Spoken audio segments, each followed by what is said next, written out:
This is 55 TV, and we are with Breton, and at the moment, just as their album has been released, and just as you are about to hit a European tour, how are you both doing? Very well, thank you. Good. Nice to see you. And yourself? Yeah, I'm good. We're just getting ready for this week where the album's out, and the tour, which kind of every time we look at the calendar we sort of see dates that we'd forgotten have been added. So it's pretty much a kind of three and a half month tour we're doing of Europe and the US.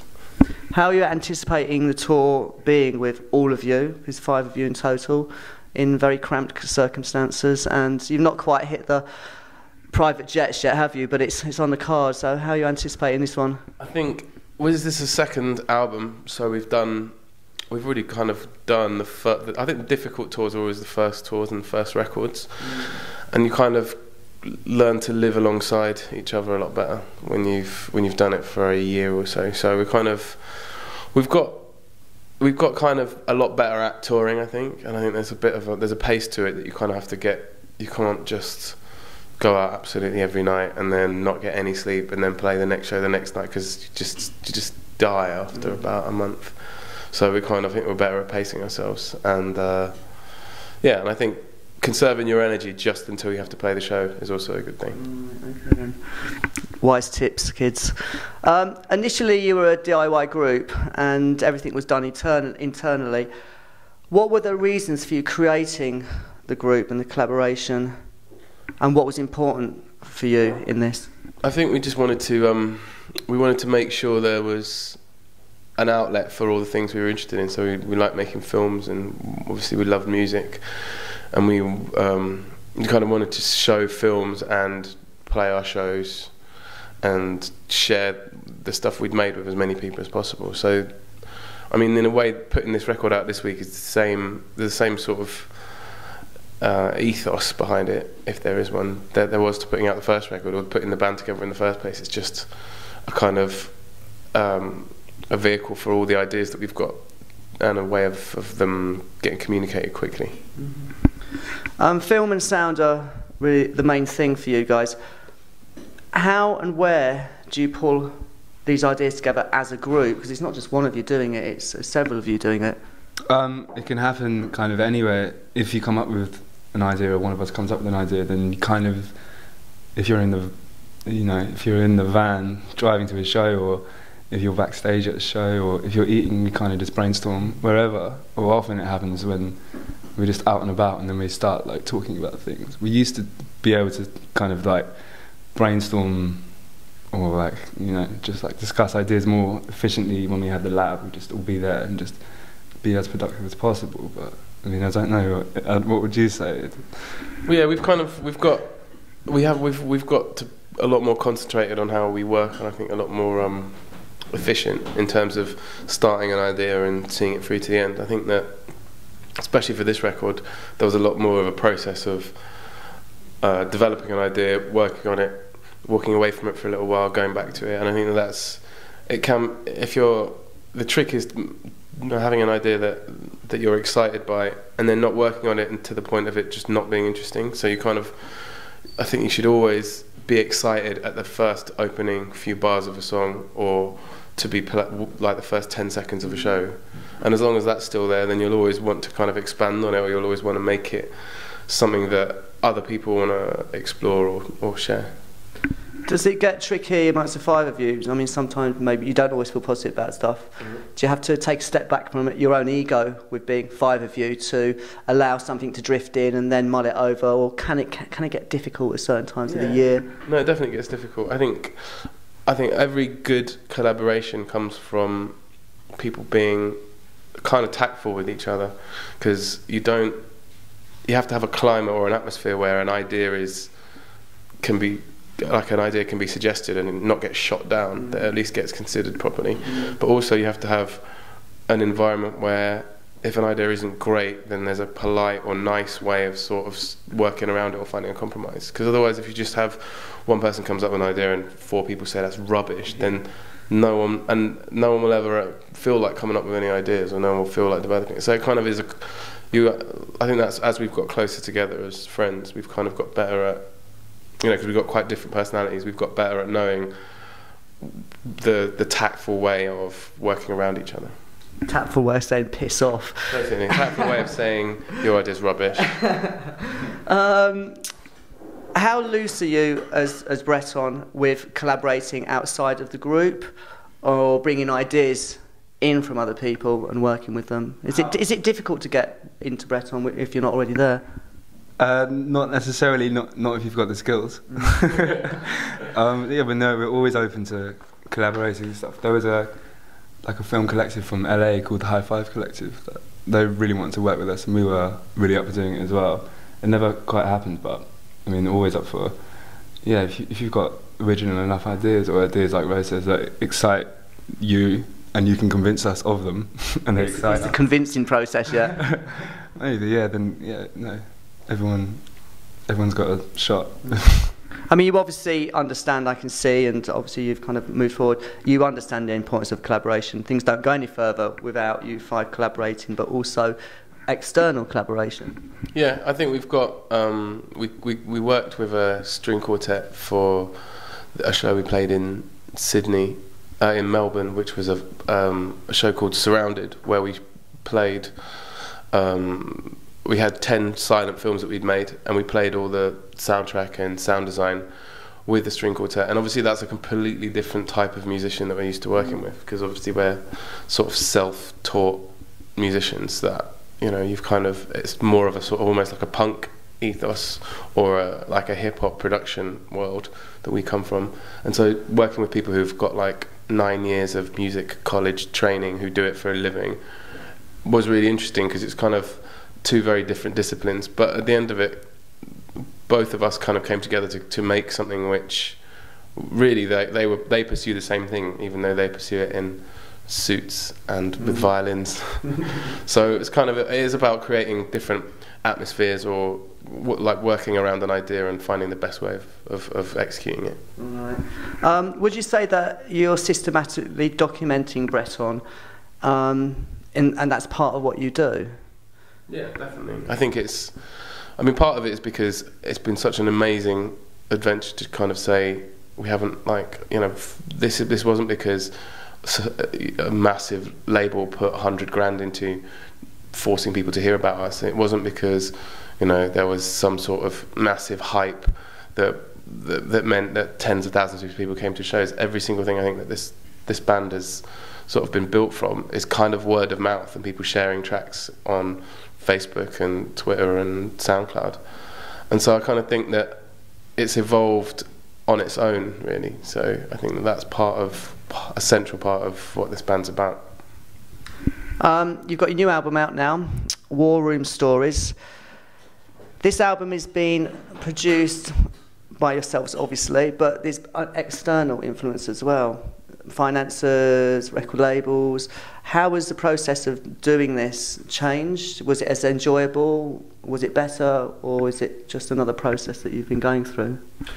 Yeah, I think it was way better. I don't know, Dan's probably better answering this.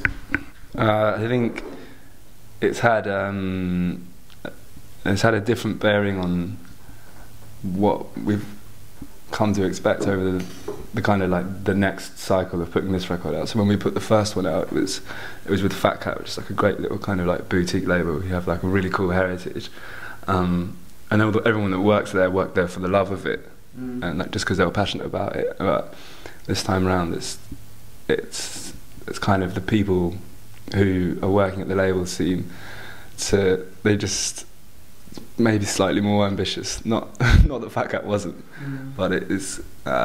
It kind of means that maybe I don't know where I'm going with this. I was going to say that actually there's a kind of a way of writing this record which is completely different to the last one, just purely because at the beginning of when we were putting the first record together, we'd never played in front of that many people, and we'd never really shared our music with that many people. So the thing that we were kind of working towards was maybe a kind of 100 people will hear our band, or maybe we'll play shows instead of playing to sort of 50 people in somewhere in Brighton, we could play to 200 people in Glasgow or something. And then after that, we were really fortunate, and then people got really excited by what we were doing, and by the end of it, we I think, you know, when we were playing at a festival in front of like 10,000 people, we realised that actually there was a different dimension to the music that we'd made that we hadn't really foreseen when we did the first record. So the second record was written with a lot more of that in mind, in kind of saying that we were really appreciating the scale that it had jumped to, and the fact that it reached people that we'd never really, you know, we didn't imagine it would reach them in quite the same way, because people kind of say, oh, you're from London and you're a part of this scene and you did this and you do that. And then, I mean, when we played in Lithuania, no one gave a toss about this London scene or this new bass this or post that, or they just liked us as a band. And we kind of thought, well, in a way I kind of think that's where really great records come from. They don't really come from, there was this tiny little scene that existed for 3 months. They're like just good records. Like, you can listen to Talking Heads records and you can get really obsessed with No Wave New York and, you know, post-punk and new wave and stuff, or you could just listen to them and not know any of that and they still sound great. Sure. So mostly this record was about switching off a lot of this kind of notion of this scene, that's a genre, this sound, and I think it's a lot more open in that sense. Right. Everything you do is produced internally. That's a lot of work to do. I mean, you do film, you do the music, you know, I suppose you do art direction and everything. Do you think the brain has a capacity? And I mean, you must do when you're up against a lot of material you've got to pull out. I mean, how does your brain deal with it? The brain has a capacity to what? To deal with too much stuff. Is it like, Jesus Christ, I can't really deal with anything else now? Yeah. Or is this what a record label does and it's taken over a lot of that I'm not sure. pressure? I think that just as there's a lot more information on the internet and a lot more, we're kind of like bombarded by more music and more video, more images and more film, and more just general data.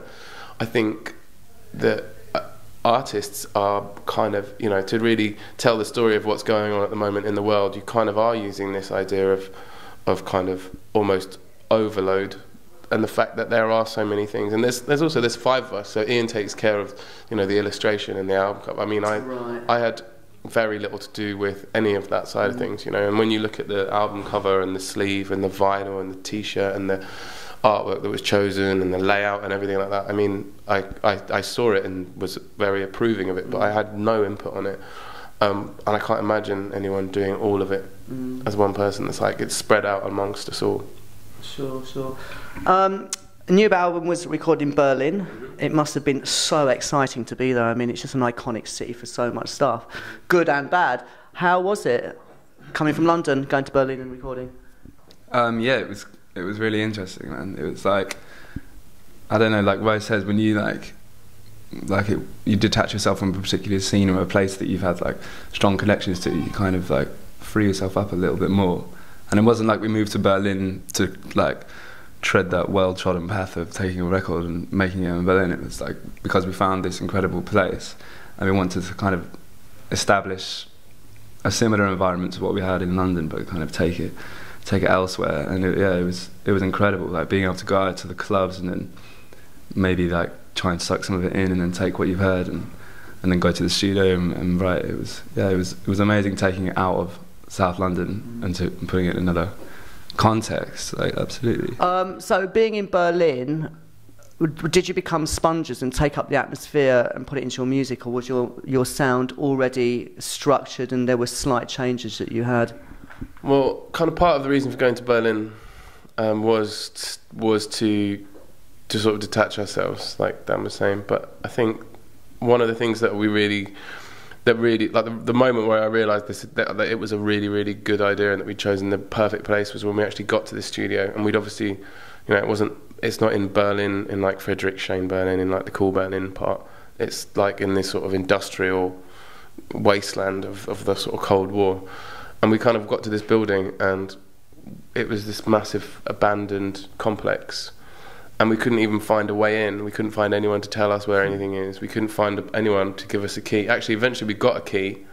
And then after 3 days of us rehearsing there, a bloke came in and said, you're not supposed to be in this room, you're supposed to be in another room. It was like this really weird sort of alternate sort of David Lynch world where there was just these strange characters that would wander about. And I think that's a really healthy environment to try and make an album that sounds a little bit different to what you've done before. I think we were definitely outside of our comfort zone, but we weren't in a place, we weren't like going to Berghain and saying, okay, we really want to make a sound that's like this particular producer or this particular DJ. We were kind of we were almost switching off, like I said before, all the other influences that we'd had. You were Breton Labs. Mm-hmm. Now that doesn't really exist anymore, does it? Yeah, it's a bit confusing having all these names things. Breton Labs is basically what we call all the things we do, the band and everything included. But because it was the name of the place we had, and in a way we kind of felt like there was a moment where when we lost the old building, where we were like, oh, well, that was everything we ever were. That's the meaning for all the things, and it was a bit of a kind of quite an amazing moment to find another building and just move all our stuff in there, and it's kind of, and then realizing actually it's just wherever we are and wherever we can move all our equipment in, or wherever we can make a film or work with people. And I think that was a really positive kind of aspect to the trip, was that for the next record, if we put another one out, it is just a case of finding somewhere, and it's us really that make up this kind of this group, and us that make up this atmosphere that we can pretty much have it anywhere. Right. You just said if we put another record out. What did you mean by that? Well, I just mean the record comes out today, so yeah. And the thing about records is you never really, and the thing about music in general, you make something and you assume one bit's good and another bit might not be so good, and then 3 weeks later everyone says, oh, I really like this bit, it was the bit that you didn't think was very good, and the bit that you thought was great no one mentioned. So I think I've given myself up to the fact that albums have a life of their own, and they're very much, and I think that's the amazing thing about music, is kind of like you really don't know where it's going to end up. And we don't know, when we were at this stage last year, we were putting the record out, we never imagined we'd ever do like a couple of tours of the US and play on somewhere in the Alps and a festival that you had to get in for a cable car, or go to Bondi Beach because we were playing in Melbourne, or doing all these, or go to play in Detroit, or meet all these amazing people, or work with a 42-piece orchestra in Macedonia. And I mean, if that was what took place out on a small record like the one we put out, then I'm really excited to see what happens with this one. So it's more that anything's possible, even complete destruction. Great. It's really nice to speak to you. Good luck with the tour. I'm sure you don't need the good luck, but good luck in getting some sleep, maybe. Yeah, that's probably the best thing. We'll catch you later on. See the interview with Breton in the next page of 55 pages coming out really soon. 55 TV.